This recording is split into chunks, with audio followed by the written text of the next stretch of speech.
saya akan menjelaskan tentang landasan yuridis bimbingan dan konseling. Kita masuk pada pengertiannya. Pengertian landasan yuridis bimbingan dan konseling. Landasan yuridis adalah berbagai peraturan dan perundangan yang berlaku di Indonesia tentang penyelenggaraan bimbingan dan konseling yang bersumber dari Undang-Undang Dasar, peraturan pemerintah, keputusan menteri, serta berbagai aturan penyelenggaraan bimbingan dan konseling di Indonesia. Tujuan landasan yuridis bimbingan dan konseling.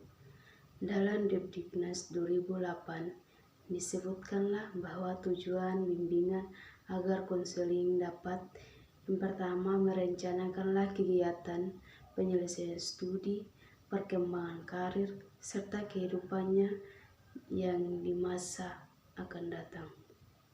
Yang kedua, mengembangkanlah seluruh potensi dan kekuatan yang dimiliki seoptimal mungkin. Yang ketiga, menyesuaikan diri dengan lingkungan masyarakat, dengan lingkungan kerjanya. Yang keempat, mengatasi hambatan dan kesulitan yang dihadapi dalam studi ataupun dalam penyesuaian diri dengan lingkungannya. Yang kelima, sementara dalam Pendikbud nomor 111 tahun 2014 tentang bimbingan dan konseling pada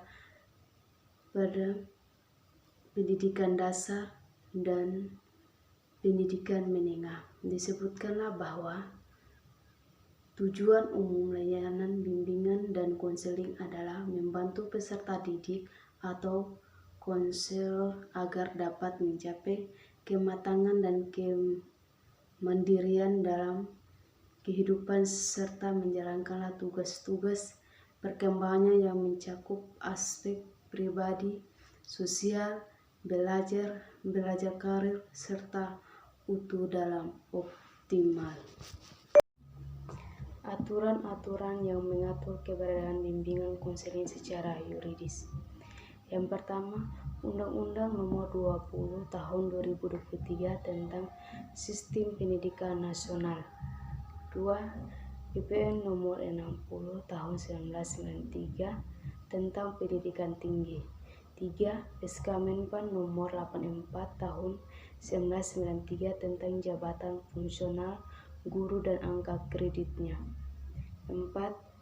SK Menpan Nomor 118 Tahun 1996 tentang Jabatan Fungsional Pengawas Sekolah dan angka kreditnya. 5.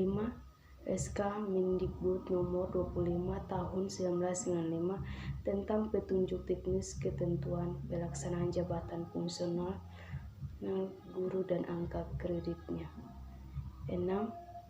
SK Mendikbud Nomor 20 Tahun 1998 tentang Petunjuk Teknik Pelaksanaan Jabatan Fungsional Pengawas Sekolah dan angka kreditnya. 7.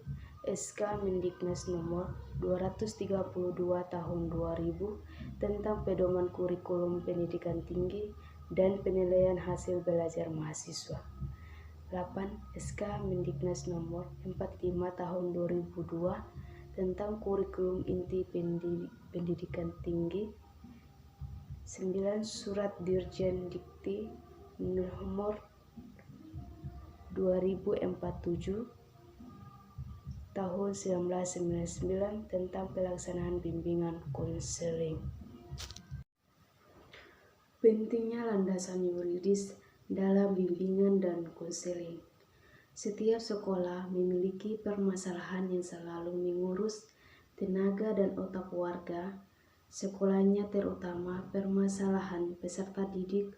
Untuk itulah diperlukanlah suatu badan yang menangani dengan baik dan dikenal dengan sebutan bimbingan dan konseling. Bimbingan dan konseling merupakan suatu badan yang menangani permasalahan setiap peserta didik di sekolah agar siswa bisa memahami potensi dan kelemahan diri. Untuk bisa membimbing peserta didik diperlukanlah pengetahuan dan keahlian serta keterampilan dalam menjalankan tugas tersebut.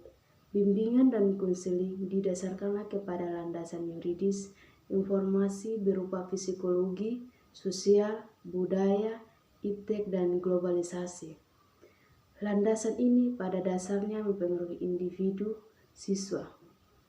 Psikologi dan sosial budaya setiap individunya pastilah berbeda sehingga memunculkanlah perilaku globalisasi yang didukung oleh iptek, membuat bimbingan konseling sangat diperlukanlah untuk mengontrol peserta didik di sekolah. Penelitian ini menggunakan metode secara deskriptif. Penelitian ini bertujuan untuk mengetahui pentingnya peran bimbingan konseling pada sekolah.